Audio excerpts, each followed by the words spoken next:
You know, it's really hard for me to say this to anyone these days, but I love you. Literally, ever since I met you, you've changed my life. And honestly, at this point, I really can't imagine what life would be without you. Yeah, you might make questionable noises at times, but what Miata doesn't. I mean, I know you're no GT3 RS, but you and I both know I sure as treat you like one. But you're my GT3 RS, and that's all that matters.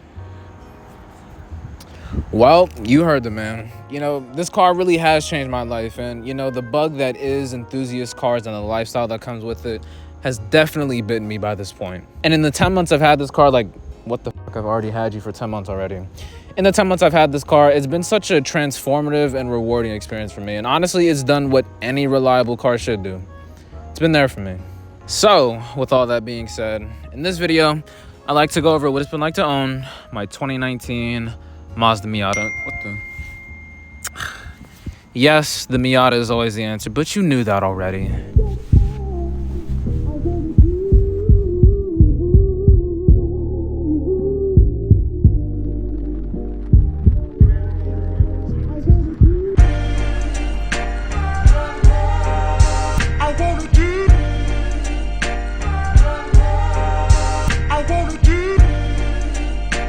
Starting off this review, I'd like to talk about my history with this car.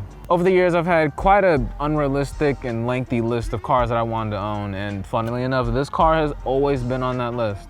Way back in the day when I would play Need for Speed, I had built this olive green soft top ND Miata with the obnoxiously wide Rocket Bunny kit on some gold wheels. And while I did end up with the ND Miata, I can safely say that this car will not end up olive green, or with the wide body kit, or on some gold wheels. Actually, you know, I take that back because some wheels in gold actually look pretty good. But anyway, this car has been floating in the background of my mind for over 10 years now. And while it may not be the car I've been dreaming of ever since I was a kid or the car that means most to me, it really is the best option I could have ended up with. And I say that for a number of reasons. And like I said before, this car has been reliable. It's been there for me. And you know, I'm not quite sure if the other options I had in mind would have done the same, but let's get past all the hoopla. Let's talk more about reliability. Now, in my notes, I plan to be like, oh, it's a Miata, not a Maserati. So, you know, the shit's not gonna break down, right? And you know, it's not, but I did kind of sort of just had an engine mount pop on me. So, yeah, here's how that went. Upon closer inspection, I don't think an engine mount is supposed to do that. I don't think the bushing inside the engine mount is supposed to be divorced like that. And no, the engine mount was not supposed to be divorced like that, but regardless of that even happening, my opinion still stands. The Miata is objectively a reliable car. Just change your oil every 4,500, 5,000 miles, change your trans fluid, change your diff fluid, and you should be just fine. Now, I have yet to do the air filters because, you know, I just haven't done them yet, but you know, I'm sure it's fine, right? But no, in all seriousness, this car is dead reliable. It's been there for me in the fall, the winter, the spring, and the summer without a single hiccup along the way, mostly. And along the way, all of what needed to be done to the car, I've done myself because really this car makes it as easy as it can be to work on. And you know, I advocate for you to work on your own car because I see it like this. To love a car is to understand how a car works and to have the capability to fix it without handing it off to anybody else. Now, I get how not everyone is willing to turn wrenches on their own, but the Miata best suits someone who's willing to get their hands dirty. And speaking of that, are you the right person for a Miata? The Miata is perfect for everyone, but are you the perfect person for a Miata? Now, old people own Miatas, I know that, but if you're an old man, like a grumpy old man, or just someone who has old man tendencies, then this car might not be for you. Obviously, I'm on the younger side, so my tolerance to bullshit is a little bit higher compared to an older person. So, you know, when it comes to creature comforts, I don't really care for them. Like, as long as the car starts and makes loud noises, then I'll be happy. And for instance, the car isn't the quietest thing in the world. Like, at 3,200 RPM, the exhaust kind of rattles. The AC doesn't work for some reason. It doesn't have adaptive cruise control or lane keep assist. And you're damn right it doesn't. Like, it's a Miata, bro. Come on, stop playing with me. Thankfully, though, I did get the perfect spec, or at least as perfect as I could, because it doesn't have the BBS or power package, but it also doesn't come with adaptive cruise control or lane keep assist or auto rev matching. And for that, I'm very thankful for. And another thing I'm thankful for, in order to have maximum fun in this car, all you need to do is just press the fun button once, and that's it, and just have fun. And I know with some other cars, turning off traction control doesn't actually turn it off. Instead, you have to push the button, then jump up and down 3 times, then sing the alphabet backwards, then do your taxes, and all this shit you shouldn't have to do in order to just turn off traction control. Now, as far as living with the car, I think you have to be a pretty particular type of person in order to live with it on a daily basis. On the inside, I gotta say, it's pretty damn nice in here. Mazda made good choices with materials. Everything feels pretty solid. And the sound system, it's pretty damn good, I gotta say. The infotainment system works fine. I know it may not be the prettiest thing in the world, especially compared to the ND3, but as far as the interior goes, it's set up pretty damn well in here. Now, if we're talking storage space, this car is perfect for someone who packs light. So if you're the type of person that doesn't carry much every time they go out, then this car is literally the perfect size for you. Not too big, not too small. Pause, question mark. And besides, who wants to have enough space to carry too much junk in their trunk? Like, this car doesn't even allow you to get it messy because the space you do have is at a minimum. It really does force you to keep it pretty clean. More about living with this car. As you can see, this is the RF, standing for retractable fastback, meaning it's a convertible, but really it's more along the lines of a Targa. And honestly, I think I prefer it that way. Yeah, it may be quite a bit more expensive than the soft top, but I just feel as though it makes the entire driving experience and living with the car on a daily basis so much more complete, you know? But on some real shit, whether you go with the soft top or you go with the RF, you're still getting a good car regardless. And I will be honest, I have been caught at a red light or two, you know, waiting for the top to go down. So if the speed at which the top goes down is important to you, I would probably advocate for the soft top. But then again, I've heard people have issues with their soft top ripping, so I think I made the right choice. But obviously, at the end of the day, it's all up to you.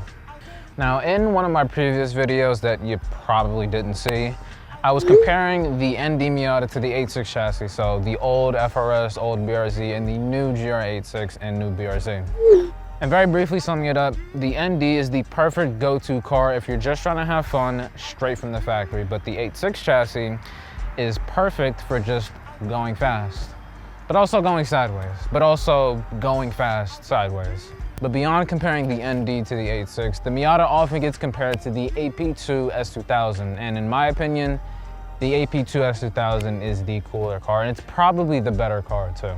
No, I haven't driven one, but obviously the car is just a little bit heavier, but I think it's the engine and the complete package that makes the S2000 just a little bit better of a pick than the ND Miata. And going just a little bit further with comparisons, you could get a new Nissan Z, but that's more expensive than this.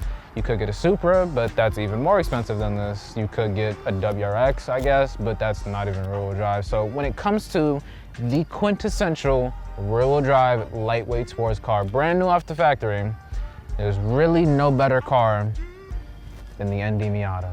Now, if you're willing to get a used one, you'll get an even better deal, and I'm sure your wallet will thank the both of us in the long run. But now, before it gets too dark, here is a very short list of things I hate about the Miata. No, I actually hate many things about this car. They're just things that I aggressively tolerate. Firstly, the aftermarket support kinda sucks. I mean, it doesn't suck, but you know, when it comes to like the visual aspect, like bumpers, body kits, I think it's kinda lacking, especially compared to the 8.6. Another thing I aggressively tolerate about the car is the soft limiter. Like when you're standing at a stoplight, you can't just like sit on the gas and just bounce off the rev limiter because it has a soft limiter. And I guess another small thing about the interior, the windows are one touch down and not one touch up. Like, why would you make them only one touch down and not one touch up? Like that, I just don't get. Another kind of bigger problem with the car, I guess, is the paint. The paint is just very, very fragile. It's very thin, I guess. The clear coat, I don't know, something with the clear coat to where, you know, it's just not, it can't really hold up. Like I could literally scratch the paint with my fingernail, and that's just kind of absurd.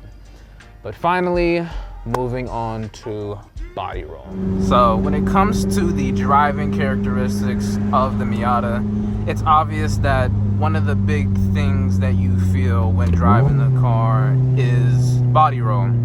This car just has like obnoxiously thin sway bars, and they're hollow too. So it just provides, in my opinion, it just provides for a pretty uneasy feeling. I know some other people, they, you know, go on about, you know, oh, it makes the car feel fun, it makes the car feel alive, but, you know, when I'm really, you know, stretching this car's legs, I want something just that's just a little bit more composed.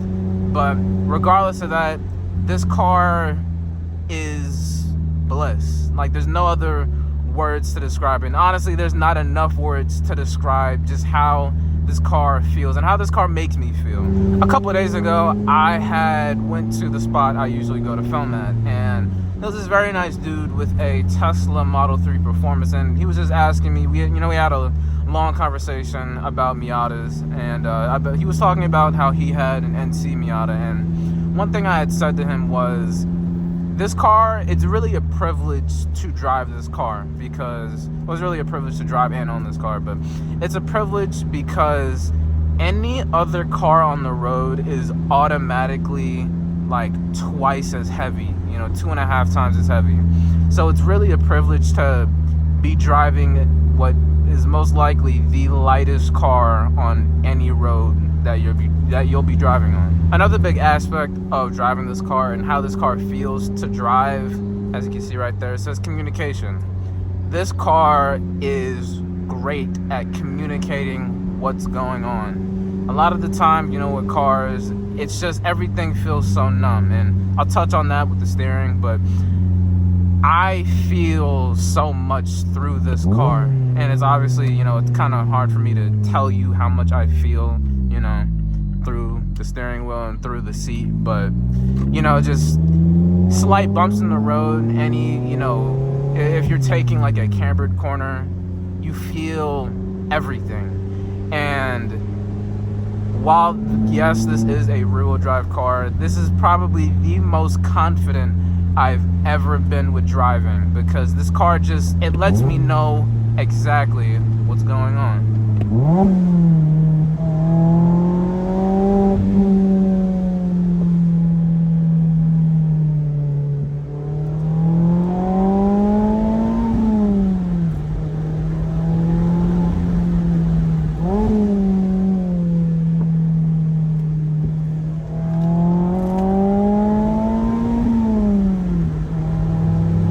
Talking more about steering feel, you know, before I got this car, obviously I was watching a ton of videos on it, and, you know, along with the body roll issues, another thing people talked about is steering feel, and it's definitely one thing I've come to understand about this car, that this car, while it may give you good feedback and good communication, you know, as far as like suspension goes, when it comes to steering, it's good, but it's not great.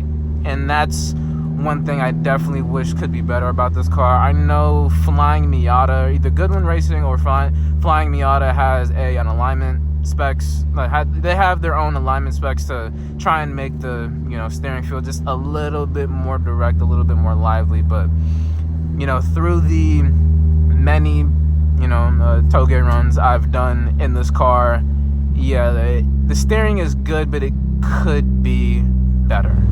Another thing that could be better about this car is the gearing. It's good and it's usable for, you know, what I use this car mostly for, you know, just daily driving, you know, and that aids in, you know, good gas mileage, and we'll touch on gas mileage later. But I wish the gearing was shorter. You know,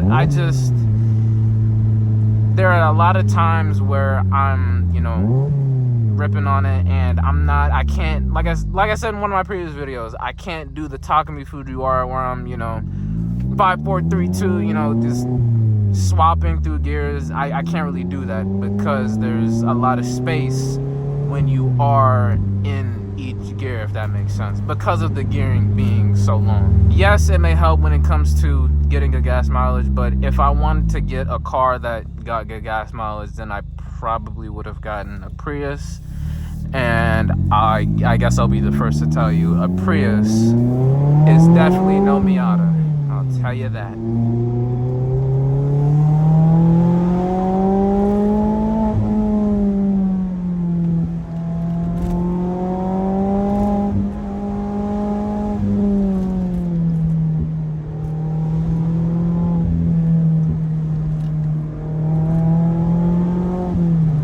I guess talking a little bit more about what could be better about this car.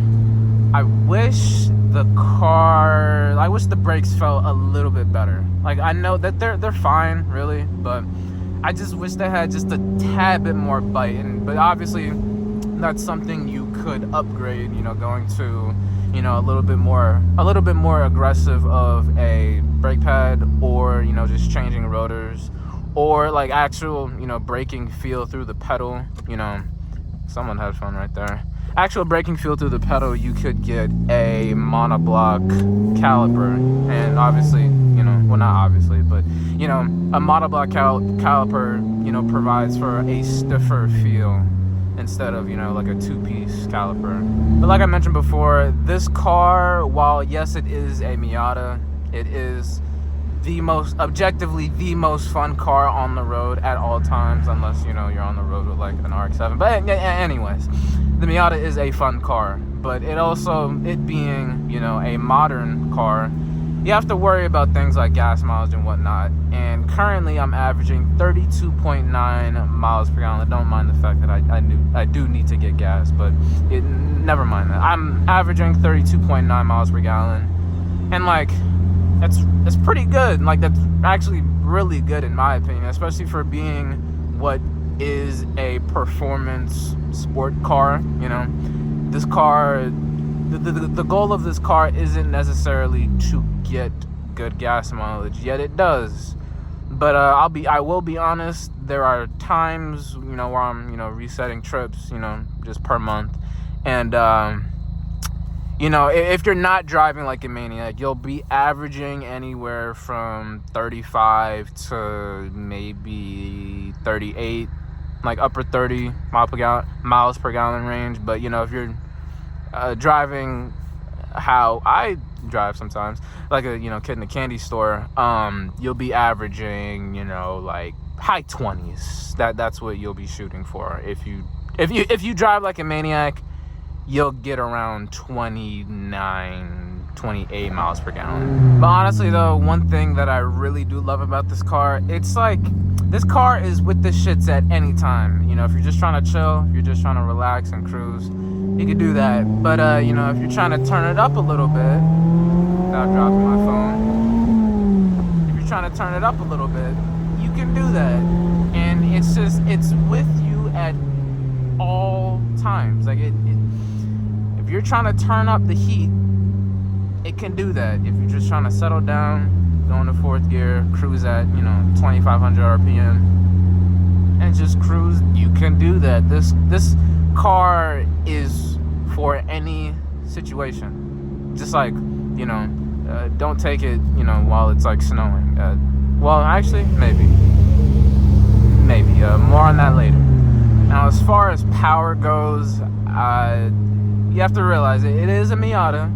They did bump up engine specs going from ND1 to ND2, but it is a Miata at the end of the day. So it's not the fastest car on the road. Like, it's definitely the most peppy car I've ever driven. But I'll tell you a little bit of a story. I may or may not have been in a bit of a roll race with a Camry on the highway, and I may or may not have lost that supposed race. I mean, we weren't racing because that's illegal, but I may or may not have lost that supposed race. I remember I was in fourth gear pinning it, and I just see this Camry just like walk me, and that right there, it started to set in the fact that yes, this is a Miata.